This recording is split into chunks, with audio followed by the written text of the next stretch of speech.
غزوه خندق د مکه لس زره لښکر راغی په مدینه منوره حمله وکړه. رسول الله مبارک له حضرت سلمان فارسی رضی الله عنه مشوره ورکړه، یو ځای ورته وښیه صاحب دلته به موږ دیره شو خندق به ته وکړو، نو یو خوا به غري په غرم دشمن نشي راختی او موږ به پې د پاسه مورچې جوړې کړو، که څوک په غر راخیږي نو موږ به یې په غشولو په کاڼو نه بشي راتلی، او بل خوا به خندقي نو په خندق هم څوک نشي راتلی. نو خندق کنول شروع شي، 3.5 میل خندق یې کنول، 3.5 میله لګیا دي په خپله پکې حضور پاک هم کار کوي او صحابه هم پکې کار کوي، خو یخنیم ده او صحابه وګیري. حضرت جابر و جابر ابن عبدالله رضی اللہ عنہ وی چې حضور پاک ته مې وکتل نو مې خفه شو، وږي و ډېر زیات د مخ نه یې پته لګېده او وی د لوږې نه یې په دې خېټه پورې کاڼې تړلې، د لوږې نه صحابو به کاڼې تړلې. وی مې اجازت وغوښتې د الله رسوله زه کور ته ځم اجازت را. قانون دا دی چې د یو مجلس نه ځې نو د اجازت به د مشر نه غواړې. نن هم زمونږ کتاب الجهاد کې امام بخاري رحمت الله علیه یو باب یې ښودی دی چې تاسو بغیر د اجازت د مشر نه به نه ځئ. وی لاړ شه. جابر رضی الله عنه وی کور ته رالم، وی ښځې ته مې وی چې ښځې رأيت برسول الله صلى الله عليه وسلم خمسا یا خمسا شديدا سخت لغه مې پې ولیده، ډېر اوږې دی. ما فی ذلک صبر، ښځې دې کې ټینګېدل نشته. زړه مې خفه شو، دننه هغه زړه مې د وینې اوښکې بهیی، دونه مې په ښکلي پیغمبر زړه دردمن شو. هل عندک شیء څه د سره شته؟ وی ښځې وی چې نور خو څه نشته، خو په دې ګوتی کې لږې وربشې دي، یو سا 3.5 کیلو تقریبا، او وی مونږ کره یو چیلوکی وه، پوره غټه چیلی نه وه، د چیلی بچنګلی وه پوټینۍ، دغه کور کې دا بچنګلی ولاړه ده د چیلی، نور څه نشته. وی ما چې بس داسې وکړه چې د وربشې ته میچن کوله ته جوړ کړه، په مشینو اوس کوي، پخوا به خلکو د لاس په میچن هات کی چکی به ورته وي، په هغې باندې به غنم جوار اوربشې اوړه کول.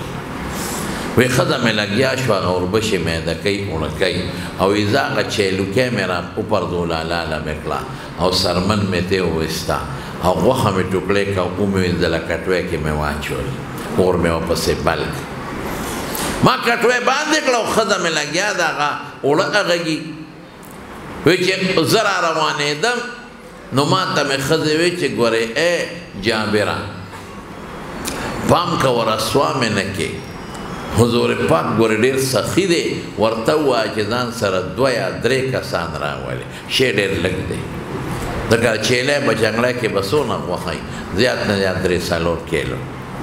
نو 3-4 کیلو غوښه دومره نه نه کېږي، 2 یا 3 د ځان سره راولي چې حضور پاک یې په مینه وخوري. ما وی ښه. چې رالم رسول الله مبارک ته ساررته پټ مې ورته وویل، ما وی د الله رسوله مونږ کره یو لږ غوندې اوړه دي د اوربشو واغږل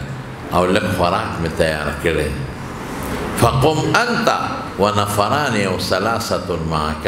یو تشه او 2 یا 3 کسان در سره کړه. وی حضور پاک ران تپوس وکړه کم هوا څومره خوراک؟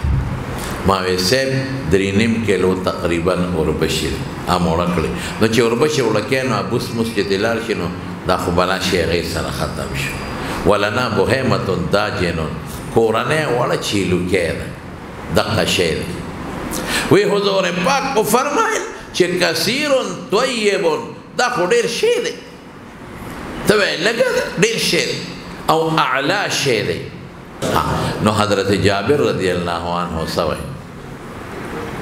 وی حضور پاک کو فرمائل کثیر دیر شید و طیب اعلان. وی ما توی جابر رضا او اعلانو کا حضور پاک قسم دی زمان دخکل مبارک بشان سخی انسان ملنے دیر شید کانا اشجع الناس و اجودہ پٹول خلقو کے بہادر و سخی انسان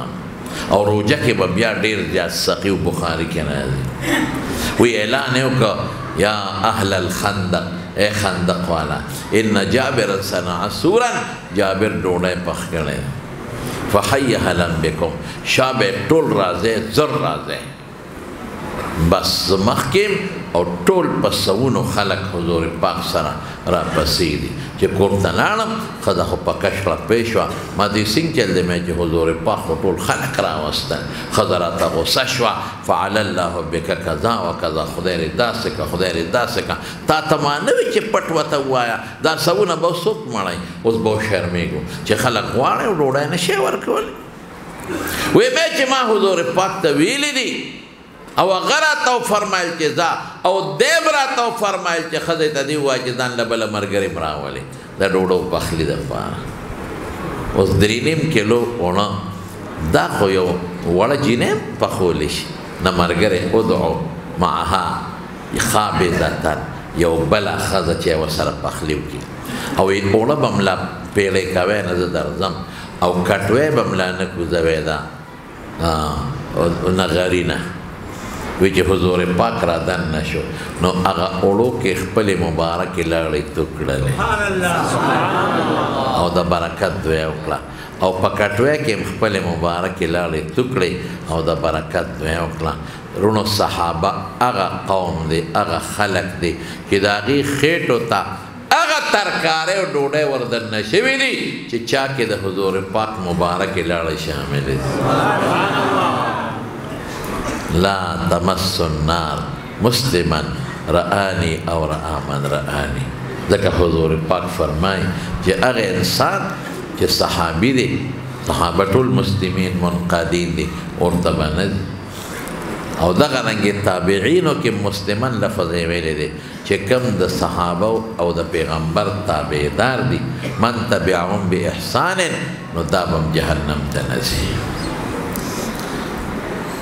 وی خیر حضور پاک هغه ښځې ته وایي چې ډوډۍ پخوه خو چې ډوډۍ راغونړې سر اږده په تنور او ما ته وی لا تنزلن برمتکم کټوی به نه کوزوئ حتی آتی زه درځم وی خیر یو غټ لوښی و منکره غټ هغې کې رسول الله مبارک په خپلو مبارکو لاسونو ډوډۍ چوري کوله وړه کوله او د کټوی نه په سمسۍ نه په کاسه باندې به یې غوښه او ښوروا راغشته او په هغه ډوډۍ د پاسه به یې چوله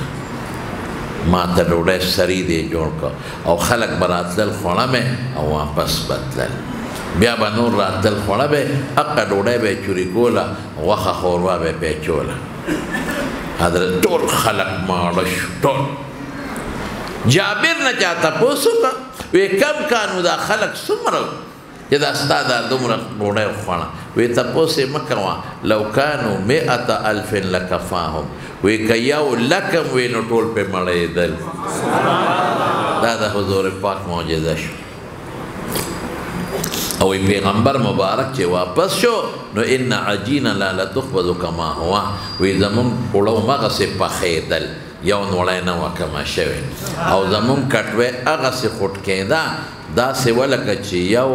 معمولی تیکه د غوښې م پکې نه کمه شوې دې ته رونو څه وایي جواب راکې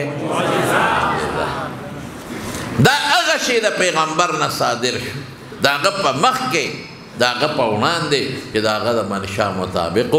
او دا عادت هم نه مني عرف هم نه مني عقل هم نه مني نو د پیغمبر د پیغمبرۍ دلیل شو نو معجزه رونو اوس د پیغمبر د پیغمبرۍ دلیل یې ګورئ اوس به راشو څنګه دلیل